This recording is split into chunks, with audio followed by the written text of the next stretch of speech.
जय श्री कृष्णा। आप सभी को ज्येष्ठ अमावस्या की ढेरों शुभकामनाएं। प्रिय भक्तों, ज्येष्ठ के महीने की पवित्र पावन अमावस्या का दिन आ गया है। अमावस्या तिथि जिसकी शुरुआत हो रही है 26 तारीख को, 26 को शुरुआत हो रही है और 27 को सूर्य के मुख से अमावस्या होगी। आज के इस वीडियो में हम बात करेंगे ग्रहण की। ग्रहण के बारे में बहुत कॉल आ रहे थे आप लोगों के, बहुत सारे कमेंट्स भी आ रहे थे। आप लोग बहुत पूछ रहे हैं पंडित जी ग्रहण के बारे में बताइए, ग्रहण के बारे में बताइए, क्योंकि बहुत सारे वीडियोस आ रहे हैं। तो ग्रहण कब से है, भारत में दिखेगा नहीं दिखेगा, क्या इसके बारे में जानकारी है, आपका क्या मत है और क्या पंचांग कह रहे हैं, ग्रहण में क्या सावधानी बरतनी चाहिए और कैसे ये समय व्यतीत करना चाहिए।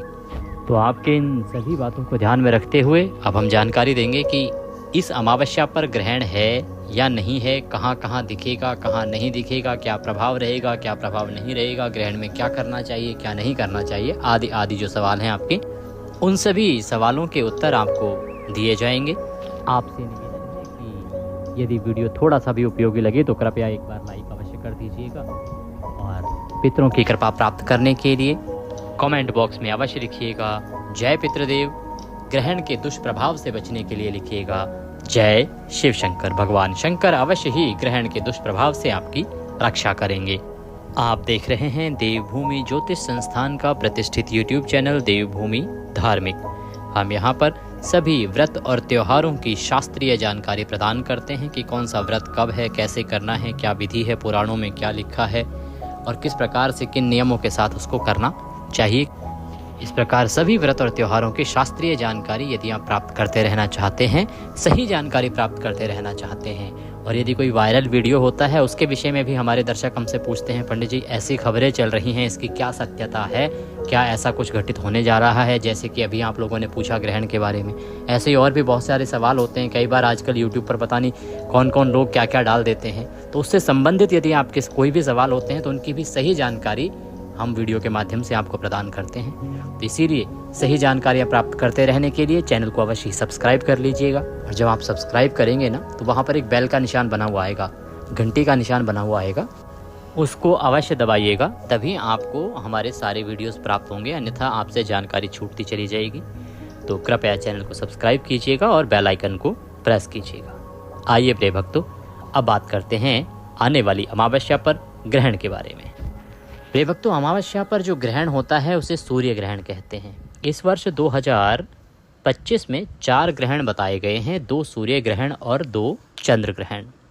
2 ग्रहण अभी तक हो चुके हैं और 2 ग्रहण अभी होने वाले हैं। ग्रहण की जहाँ तक बात की जाए तो आप सभी विद्वान जन हैं, आप लोग जानते हैं कि ग्रहण जो है वो कब लगता है। ग्रहण यूँ तो एक खगोलीय घटना है, लेकिन इसका प्रभाव पृथ्वी पर सीधा सीधा देखा गया है और हमारा जो समाज है, हमारा जो संप्रदाय है, उसमें उसको विशेष महत्व भी दिया जाता है। ग्रहण का हमारे यहाँ पर इतना अधिक महत्व है कि ग्रहण के समय में किए जाने वाले दान पुण्य बड़े महत्वपूर्ण माने गए हैं। ग्रहण को यदि एक प्रकार से देखा जाए तो दान पुण्य करने वाले तो प्रतीक्षा करते हैं कि कब ग्रहण का समय आए, वो दान पुण्य करें जिससे कि वो अधिक से अधिक लाभ कमा सकें, पुण्य कमा सकें। वहीं ग्रहण जो है कुछ चीज़ों के लिए हानिकारक भी होता है। जो हमारी गर्भवती माताएं बहनें हैं वो बड़ी चिंतित रहती हैं ग्रहण के समय कि किसी प्रकार की हानि उनके गर्भस्थ शिशु को ना हो जाए, किसी प्रकार की परेशानी उनको ना हो जाए। तो इस प्रकार से ग्रहण जो है वो बहुत उपयोगी भी है, लेकिन सावधानी बरतना आवश्यक है। हम भी यही कहेंगे कि ग्रहण जो है ना वो डरने की चीज़ नहीं है, आपको डरना नहीं है। चाहे आप गर्भवती हैं, प्रसूता हैं, जिस भी किसी अवस्था में हैं, आपको डरने की आवश्यकता नहीं है, सावधान रहने की आवश्यकता होती है। ग्रहण में सावधानी बरतने की आवश्यकता होती है। बात करते हैं कि जो ग्रहण है ये घटित क्यों होता है और इसका क्या प्रभाव है, हमारे ज्योतिष के अनुसार इसका क्या प्रभाव है, क्या ग्रहों पर इसका प्रभाव आता है क्या। प्रिय भक्तों, ग्रहण जो है वो सूर्य, चंद्रमा और पृथ्वी के एक सीध में आ जाने पर होता है। देखिए, पृथ्वी जो है वो सूर्य का चक्कर लगाती है, आप सभी जानते हैं। हमारे ज्योतिष शास्त्र में भी इसको माना गया है, हमारे धर्म में भी इसको समझाया गया है और विज्ञान भी इसको मानता है। वहीं चंद्रमा जो है वो पृथ्वी का चक्कर लगाता है। अब एक अवस्था ऐसी आ जाती है जब ये तीनों एक सीध में आ जाते हैं। एक सीध में किस अवस्था में आते हैं कि मान लीजिए पृथ्वी जो है वो चक्कर लगाते लगाते चंद्रमा और सूर्य के बीच में आ गई तो क्या होगा कि इससे सूर्य का जो प्रकाश है ना वो चंद्रमा पर नहीं जाएगा, और चंद्रमा पर ना जाने से वह दिखाई नहीं देगा हमें। कारण क्या है? देखिए, बहुत सारे लोग जानते होंगे और बहुत सारे लोग नहीं जानते होंगे कि जो चंद्रमा चमकता हुआ दिखता है ना हमें, उसका अपना प्रकाश नहीं होता है। चंद्रमा सदैव सूर्य के प्रकाश से ही चमकता है। जब रात्रि को हम चमकता हुआ चंद्रमा देखते हैं तो उस पर सूर्य का सीधा प्रकाश पड़ रहा होता है, इसलिए वह चमकता हुआ हमें दिखाई देता है। इसीलिए जब पृथ्वी सूर्य और चंद्रमा के बीच में आ जाती है ना, उस अवस्था में क्या होता है कि सूर्य का प्रकाश चंद्रमा पर नहीं पहुंच पाता, वह चमकता दिखाई नहीं देता। अब क्योंकि वो अंधेरा होता है वहां पर, वो हमें चंद्रमा दिखाई नहीं देता। वो जो अवस्था होती है उसको हम चंद्र ग्रहण की अवस्था कहते हैं। ये पूर्ण और आंशिक भी हो सकता है। जब पृथ्वी इस प्रकार से बीच में आए कि थोड़े से हिस्से पे प्रकाश आ जाए, थोड़ा चंद्रमा दिखाई दे और थोड़ा ना दे, तो उसे आंशिक कहते हैं। जब पृथ्वी इस प्रकार से सूर्य और चंद्रमा के बीच में आ जाए कि पूरी तरह से सूर्य का जो प्रकाश है वो चंद्रमा पर ना पहुंच पाए और पूरी तरह जो है उसको ढक लिया जाए, तो उसे हम पूर्ण चंद्र ग्रहण कहते हैं। इसी प्रकार से जब चंद्रमा पृथ्वी के चक्कर लगाते लगाते सूर्य और पृथ्वी के बीच में आ जाता है, सूर्य और पृथ्वी के बीच में जब चंद्रमा आ जाता है तो पृथ्वी पर सूर्य का प्रकाश आना बंद हो जाता है। पृथ्वी पर सूर्य का प्रकाश नहीं आता तो अंधकार छा जाता है। यही वो अवस्था होती है जिसे हम सूर्य ग्रहण कहते हैं, क्योंकि सूर्य का प्रकाश जो है वो पृथ्वी पर आना बंद हो जाता है। कुछ चाहे ये कुछ सेकंड के लिए हो, कुछ मिनट के लिए हो, कुछ पल के लिए हो। ये जो ग्रहण की अवस्था होती है ना, ये ग्रहण की अवस्था, पूर्ण चंद्र ग्रहण की अवस्था कुछ मिनट की होती है, परंतु जो ग्रहण की अवस्था है वो 1.5 घंटे से लेकर 6 घंटे तक की हो सकती है। और जो सूतक है, वो सूतक जो है वो 12 से 9 घंटे का लगता है। जब चंद्र ग्रहण होता है तो सूतक माना जाता है 9 घंटे पहले से, और जब सूर्य ग्रहण होता है तो सूर्य ग्रहण का जो सूतक है ना वो माना जाता है 12 घंटे पहले से। जब से ग्रहण आरंभ हो रहा है उससे 12 घंटे पहले से सूतक माना जाता है। तो ये है कि ग्रहण होता क्यों है, कैसे ग्रहण होता है और ग्रहण कहते किसे हैं, इसका प्रभाव क्या है। इसका प्रभाव ये होता है प्रिय भक्तों कि जब सूर्य का प्रकाश पृथ्वी पर नहीं आ पाता, उस अवस्था में 2 से 3 चीज़ें घटित होती हैं। एक तो ये कि सूर्य के प्रकाश को जीवन के लिए उत्तम माना गया है और आवश्यक माना गया है। जब सूर्य का प्रकाश जहाँ जहाँ नहीं पहुँचता वहाँ पर हानिकारक जीवाश्म उत्पन्न हो जाता है। इसको आप उदाहरण के रूप में समझिए कि आपके घर में अगर कहीं पानी, बारिश का मौसम है, कुछ अधिक समय तक ऐसा रहता है और वहाँ यदि सूर्य का प्रकाश नहीं पहुँच रहा है तो वहाँ पर फंगस लग जाती है। फंगस तो क्योंकि दिखाई देती है, उतना बनने में उसको समय लगता है, लेकिन अति सूक्ष्म जो जीवाश्म है ना वो दिखाई नहीं देते, वो कुछ मिनट में भी पनप जाते हैं।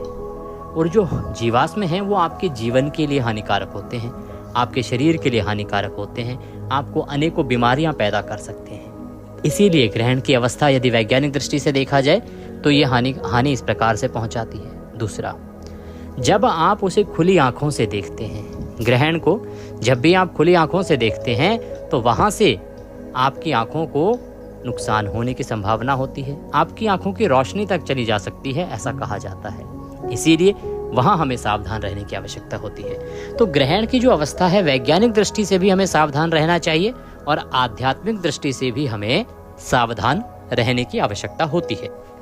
अब बात ये आती है कि जो ग्रहण की अवस्था जब उत्पन्न होती है तो हमें करना क्या चाहिए, कैसे हमें सावधान रहना चाहिए, क्या क्या कार्य हमें करने चाहिए, क्या क्या कार्य नहीं करने चाहिए। ग्रहण की इन नुकसानों को देखते हुए, इस प्रकार की हानि को देखते हुए हमारे समाज ने पहले ही कुछ नियम बना दिए हैं। प्राचीन समय से ये नियम चले आ रहे हैं, ये नियम आज या कल के नहीं हैं। और उसके बाद हम बात करेंगे कि ग्रहण जो है कब से कब तक है, कहाँ कहाँ दिखने वाला है, क्या है इसके विषय में जानकारी, पंचांग क्या कह रहे हैं, और जो हमारी सरकारी एजेंसियां हैं वहाँ से भी हमने संपर्क साधा है कि वहाँ से क्या उत्तर हमें प्राप्त हुआ है, उसके बारे में भी हम आपको जानकारी प्रदान करेंगे। तब तक हमारे पास कुछ फाइनल डिसीजंस भी आ रहे हैं, हम उससे पहले आपको जानकारी दे देते हैं कि आपने क्या क्या सावधानियां इसमें बरतनी चाहिए। प्रिय भक्तों, ग्रहण वाले दिन आपको ग्रहण का सूतक आरंभ होने से पहले कुछ कार्य करने होते हैं, उनको ध्यान से समझने की आवश्यकता है। जब ग्रहण लग रहा होता है ना जिस दिन, तो ग्रहण से पहले आपको अपने खाने पीने की जो वस्तुएं हैं ना उनको संभाल के रखना चाहिए, सफाई से रखना चाहिए और उन सभी में कुशा डाल देनी चाहिए। कुशा जो है वो एक इस प्रकार की घास है जो बहुत ही पवित्र, बहुत ही शक्तिशाली मानी गई है वैज्ञानिक दृष्टि से भी और आध्यात्मिक दृष्टि से। तो कुशा हमारी पूजा पाठ का प्रमुख हिस्सा होती है। कुशा का प्रयोग भगवान श्री हरि विष्णु की पूजा में पितरों के निमित्त सदा किया जाता है। तो कुशा का छोटे टुकड़े डाल काट के एक पीस, और वो आपका जो भी खाने पीने का सामान है, आटे का ड्रम है, चाय, चीनी, दालें आदि हैं, उन सभी में डाल दीजिए। इसके अतिरिक्त फ्रिज में डाल दीजिए। दूध आपने उबाल के रखा है, बॉईल करके रखा है, उसमें भी डाल दीजिए। कहने का मतलब ये कि जो भी हमारी ऐसी सामग्री है जो खाने पीने के संबंधित है और वो खुली हुई है, पैकेट पैक नहीं है, तो उसमें हमें डाल देनी चाहिए। क्या कारण है इसका, ऐसा क्यों किया जाता है? ऐसा इसलिए किया जाता है कि कुशा यदि उस खाने पीने की वस्तु के अंदर होगी ना, तो जो हानिकारक जीवाश्म है वो उसको नुकसान नहीं पहुंचा पाएगा। क्योंकि कुशा के अंदर एक गुण होता है कि जब भी कोई नेगेटिव एनर्जी या हानिकारक जीवाश्म उत्पन्न होता है तो वो उसे अपने ऊपर सोख लेती है। तो आप जब उसको खाने पीने की सामग्री में डाल देंगे, वहाँ पर कोई भी अगर नेगेटिव वायु प्रवेश करेगी या हानिकारक जीवाश्म जो है प्रवेश करेगा, तो वह कुशा के ऊपर एकत्र हो जाएगा, आपके खाने पीने की वस्तु के अंदर नहीं जाएगा और आपकी जो वस्तु है वह सुरक्षित रहेगी। इसलिए कहा जाता है कि आपको कुशा जो है वो सभी खाने पीने के सामान में डाल देनी चाहिए। इसको निकाला कब जाता है? इसको निकाला जाता है ग्रहण समाप्त होने के बाद, स्नान आदि करके सभी जगह गंगा जल के छींटे देने के बाद। वो जब हम वीडियो आगे बढ़ाएंगे तो उसमें बताएंगे कि आपको अंत में क्या करना है। तो एक तो कार्य ये करना है कि सूतक लगने से पहले सभी में आपको कुशा डाल देनी है। कुशा ना हो तो तुलसी का पत्ता आप प्रयोग कर सकते हैं, और अगर मंगवाना चाहें तो आप हमारे कार्यालय से मंगवा सकते हैं। आप कहेंगे कहाँ से मिलेगी, तो आप अपने आसपास के जो भी मंदिर होंगे ना वहाँ पता कीजिएगा, क्योंकि वो लोग रखते हैं, हम लोग तो रखते हैं यहाँ पर। हमारे जितने भी यजमान हैं, जो भी हमारे आसपास के लोग हैं, वो हम सब हमसे लेके जाते हैं और हम उनको देते भी हैं, क्योंकि ये हमें लगता है कि हमारा दायित्व है। और ये प्रत्येक मंदिर का भी दायित्व होता है कि वो अपने आसपास के जो भी भक्तगण आते हैं उनके यहाँ उनको कुशा आदि जो चीज़ें हैं उनको उपलब्ध कराए, क्योंकि सामान्य व्यक्ति को पता नहीं होता कि वो कहाँ से आएगी, कैसे आएगी। अगर आप दिल्ली या ऐसे संबंधित क्षेत्र में हैं तो आप हमारे यहाँ से मंगवा सकते हैं। कुशा के स्थान पे आप तुलसी का पत्ता प्रयोग कर सकते हैं। ये कार्य करने के बाद आपने जो खाने पीने का काम है ना वो पहले ही कर लेना चाहिए। ग्रहण के समय पे तो आपको खाना पीना बिल्कुल भी नहीं चाहिए। ग्रहण के आरंभ होने से पहले खा लीजिए। पहले तो प्रथा थी कि सूतक के समय से ही नहीं खाया पिया जाता था, परंतु ये लंबा समय हो जाता है, सूतक 12 घंटे तक भी चलता है। तो आप ग्रहण आरंभ करने से पहले, जब ग्रहण लगने वाला हो, शुरू होने वाला हो, उससे पहले आप भोजन आदि कर लीजिए। ग्रहण के आप समय ना खाएं तो उत्तम होता है, ऐसी सलाह दी जाती है। ग्रहण जब चल रहा हो उस समय आपको सावधानी ये बरतनी है कि प्रयास कीजिए आप खुले आसमान के नीचे ना जाएं, आपको घर के बाहर ना जाना पड़े, या आप ऑफिस में हैं तो ऑफिस के अंदर रहें, बाहर ना जाएं। आज के समय में सभी व्यस्त रहते हैं, तो प्रयास तो यही कीजिए कि आपको अधिक से अधिक समय जो है अपने घर के अंदर या ऑफिस के अंदर ही बिताएं, आपको बाहर खुले आसमान में अधिक समय ना बिताना पड़े। यदि किसी कारण से आपको बाहर जाना पड़ रहा है तो सावधानी से जाइए, सावधानी बरतिए और आँखों से आप आसमान की ओर ना देखिए। ये सलाह वैज्ञानिक दृष्टिकोण से भी है और आध्यात्मिक दृष्टिकोण से भी है। ग्रहण के दुष्प्रभाव से बचने के लिए आपको खुली आंखों से आसमान की ओर ग्रहण के समय पर बिल्कुल नहीं देखना चाहिए, और प्रयास तो कीजिए कि आप घर में ही रहें, बाहर ना निकलें तो उत्तम है। और ऑफिस में है तो ऑफिस में ही रहें। कहने का मतलब है खुले आसमान के नीचे ना आए, जहाँ भी हैं वहाँ रहें। अब बात ये आती है जी कि ग्रहण के समय पे जो गर्भवती माताएं बहनें हैं ना, वो क्या करें, क्योंकि उनके लिए बड़ी सारी सलाहें दी जाती हैं और वो बड़ी परेशान भी रहती हैं। तो जो हमारी गर्भवती माताएं बहनें हैं उनको कुछ सावधानी बरतने की आवश्यकता होती है। सबसे पहले तो कि ग्रहण के समय वो अपनी 4 दीवारी के अंदर ही रहें, छत के अंदर ही रहें, खुले आसमान में बिल्कुल ना जाएं।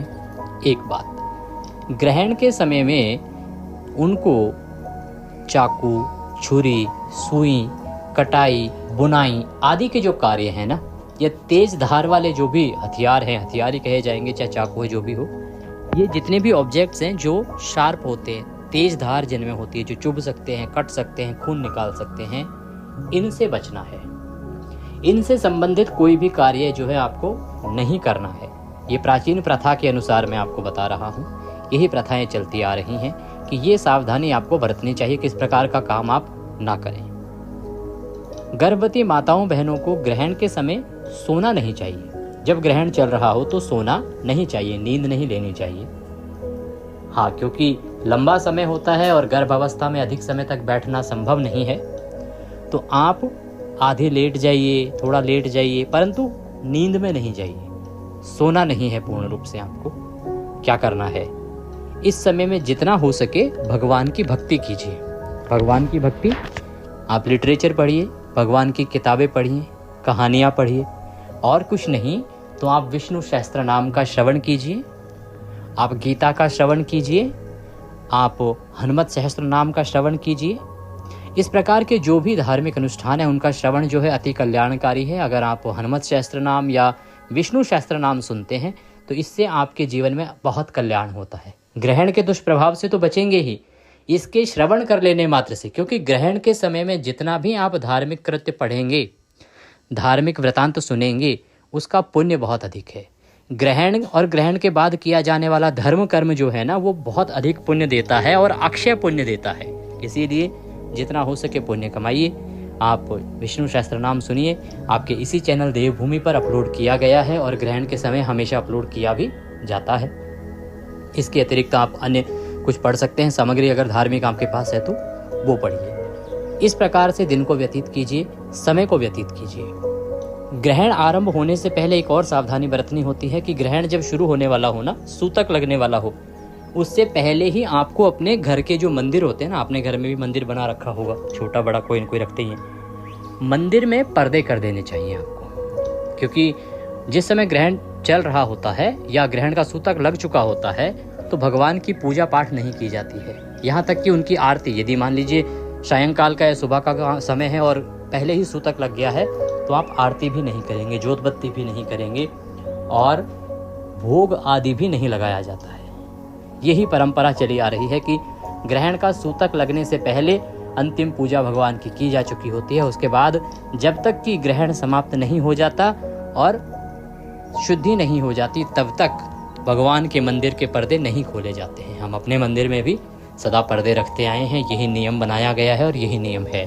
तो आपके घर में जो भी मंदिर है, ग्रहण का सूतक शुरू होने से पहले आपको उसके पर्दे बंद कर देने चाहिए।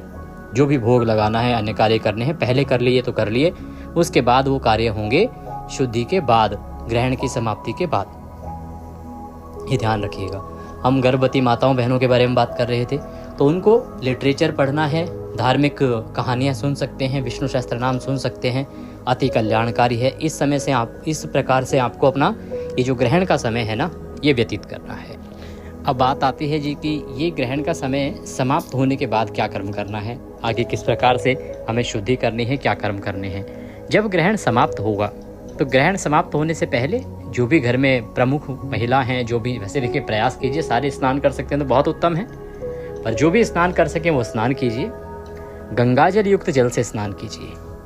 ये ऐसा इसलिए हम कह रहे हैं क्योंकि ग्रहण के दिन गंगा स्नान से अथाह पुण्य की प्राप्ति होती है, अक्षय पुण्य की प्राप्ति होती है। अब आप गंगा पे तो जा नहीं सकते सभी लोग, तो जो नहाने का पानी है ना, उसमें पहले गंगा जल मिला लीजिए। गंगा जल भरिए पहले बाल्टी में, फिर शुद्ध जल भरिए। गंगा जल मिला लीजिए। अभिप्राय ये नहीं कि आपने बाल्टी में जल भरा हुआ है, उसमें थोड़ा सा 2 बूंद गंगा जल टपका लिया, नहीं। बाल्टी को अच्छे से धोइए, पहले गंगा जल भरिए, चाहे 2 ही बूंद डालिए, पर पहले डालिए और फिर उसमें शुद्ध जल मिलाइए, तो वह गंगा जल है। तो गंगा जल युक्त जो जल है उससे आपने स्नान करना है, हर हर गंगे बोलते हुए उत्तर दिशा की ओर मुख करके। स्नान करने के बाद गंगाजल लीजिए, पूरे घर में गंगाजल छिड़किए। आपका जो मंदिर है उसके पर्दे खोलिए, गंगाजल छिड़किए सबको। आपने जो खाने पीने की सामग्री में जो कुशा डाली थी, उस कुशा को निकालिए और उसको डस्टबिन में डाल दीजिए। अभी ये सब कर्म करने से क्या होगा, घर की शुद्धि हो जाएगी। गंगाजल क्या है, नेगेटिव एनर्जी को और हानिकारक जीवाश्म दोनों को मारता है। इसीलिए हम कहते हैं कि गंगाजल का प्रयोग होना चाहिए, तो विज्ञान ने भी माना है। तो गंगाजल जो है बहुत शुद्ध और बहुत ही पवित्र है। जहाँ भी अगर आप एनर्जी के अनुसार देखेंगे तो नेगेटिव एनर्जी को किल करेगा, समाप्त करेगा, और अगर आप धार्मिक दृष्टिकोण से देखेंगे तो जो भी हानिकारक चीज़ें हैं उनको गंगाजल, क्योंकि पवित्र होता है, तो अशुद्धि को वह समाप्त करता है। क्योंकि ग्रहण एक जो है अशुद्धि फैलाता है, तो उसको शुद्ध कर देता है गंगाजल। इसलिए आपको गंगाजल के छींटे अवश्य रूप से पूरे घर में देने हैं, मंदिर में देने हैं। उसके बाद भगवान को स्नान कराइए, भगवान को स्नान कराइए, प्रेम से भगवान को स्नान करा के तिलक आदि लगाइए, अगर समय उनको स्नान कराने का है तो। मान लीजिए आपका सुबह का समय है तो भगवान को स्नान कराएंगे ही आप, तो आप जो भी क्रिया हैं मंदिर की उनको कीजिए। मंदिर में भोग लगाने का समय भोग लगाइए, आरती करने का समय है आरती कीजिए। ये शुद्धि का कार्य करने के बाद अब आपने अवश्य रूप से दान देना चाहिए, क्योंकि ग्रहण के दिन दिया जाने वाला दान अक्षय पुण्य देता है। मैंने आरंभ में भी बताया था कि ग्रहण की प्रतीक्षा तो लंबे समय तक की जाती थी कि कब ग्रहण होगा और कब हमें इतना शुभ अवसर मिलेगा पुण्य कमाने का।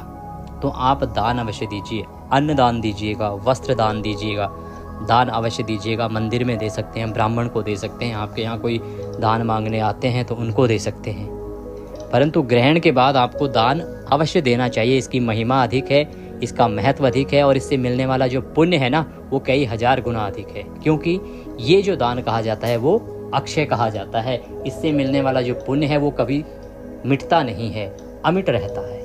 तो आपने दान पुण्य करना है। दान आदि करने के बाद अब आपके जो दैनिक कार्य हैं उनको कीजिए। ये है ग्रहण के समय की आपकी दिनचर्या जो होनी चाहिए, या ग्रहण के समय आपको क्या क्या नियमों का पालन करना चाहिए। अब बात करेंगे हम कि ग्रहण जो है वो किस दिन है, 26 को है, 27 को है, भारत में है या नहीं है, या कहाँ कहाँ है, इसके विषय में अब जानकारी प्राप्त करते हैं। प्रिय भक्तों, ग्रहण के बारे में जो कहा जा रहा है कि जेठ की अमावस्या, ज्येष्ठ अमावस्या के दिन ग्रहण है, तो मैंने श्री राजधानी पंचांगम भी देखा है और निर्णय सागर भी मैंने देखा है, देवी दयालु भी मैंने देखा है। कुल मिला के 5 पंचांग मेरे पास हैं और 5 पंचांग जो हैं वो ये कहते हैं कि इस दिन पंचांग में तो कोई ग्रहण लगाया हुआ नहीं है। पंचांग में किसी प्रकार का कोई ग्रहण का वर्णन नहीं आता है कि इस दिन जेठ की अमावस्या पर कोई ग्रहण है। इसके बाद हम बात कर रहे हैं कि जो सरकारी एजेंसियां वो क्या कहती हैं, जो खगोल से संबंधित जानकारी प्रकाशित करती हैं, वहाँ से भी हमने संपर्क साधा। इसीलिए हमने कहा कि हम प्रतीक्षा कर रहे हैं वहाँ से, और अभी वहाँ से भी हमें उत्तर प्राप्त हो गया है कि किसी भी प्रकार का कोई ग्रहण जो है वो नहीं है। ये सरकारी एजेंसी का भी कहना है कि कोई ग्रहण नहीं है, क्योंकि हम जब यहाँ जानकारी देते हैं तो केवल अपने पंचांग पर नहीं, जो सरकारी आंकड़े हैं, सरकारी जानकारियाँ हैं ना, हम वहाँ से भी संपर्क साधते हैं, कांटेक्ट करते हैं कि उनके पास क्या सूचना है इससे संबंधित। तो इस अमावस्या पर, जेठ की अमावस्या पर तो कोई भी ग्रहण नहीं है। अमावस्या 2 दिन है, अमावस्या 26 को भी है और 27 को भी है, पर दोनों ही दिन कोई ग्रहण नहीं है। एक बात तो ये समझ लीजिएगा। और सोमवती अमावस्या कही जा रही है, ध्यान रखिएगा कि सोमवारी अमावस्या नहीं है, सोमवती अमावस्या नहीं है ये, क्योंकि सोमवार के दिन अमावस्या 12 बजे के बाद आ रही है और सूर्य के मुख से जब अमावस्या होती है सोमवार को, तब वो सोमवती अमावस्या कही जाती है। तो सोमवती अमावस्या समझ के आप ना चलिएगा। ये मंगलवारी अमावस्या है जिसे भूमवती अमावस्या कहते हैं, और 27 तारीख को अमावस्या मनाई जाएगी। शनि जन्मोत्सव जो है वो 26 को मनेगा। कारण यह है कि शनिदेव का जो जन्म है ना वो ज्येष्ठ मास की अमावस्या को रात्रि को हुआ था, और क्योंकि 27 को रात को अमावस्या रहेगी नहीं, इसीलिए 26 की रात्रि को शनिदेव का जन्मदिन मनाया जाएगा। पूजा आदि कैसे करनी है उससे संबंधित हमने एक महत्वपूर्ण वीडियो आपके लिए अपलोड किया है, उसका आप अवश्य लाभ लीजिएगा। वट सावित्री व्रत की अगर बात करें तो वट सावित्री व्रत जो है वो, अगर आपके यहाँ दोपहर को पूजा होती है वट सावित्री की, तो आप 26 को कीजिएगा, क्योंकि दोपहर को वट सावित्री आ रही है, अर्थात अमावस्या आरंभ हो रही है। तो अगर दोपहर की पूजा होती है वट सावित्री की आपके यहाँ पे, तो आप कीजिएगा 26 को, और यदि प्रातः काल पूजा करते हैं तो आप वट सावित्री कीजिएगा 27 को। ये थी जानकारी अमावस्या, उससे संबंधित अन्य कर्मों के बारे में, ग्रहण के बारे में। अगर हम बात करें पितृकर्म की तो वो सारा होगा 27 को। इस प्रकार से जानकारी थोड़ी भी अच्छी लगी हो तो कृपया लाइक अवश्य कर दीजिएगा। भगवत कृपा प्राप्त करने के लिए कमेंट बॉक्स में अवश्य लिखिएगा हर हर महादेव, जय शिव शंकर। चैनल पर नए हैं तो सब्सक्राइब करते जाइएगा। भगवान सब पर कृपा करें। हरे कृष्ण।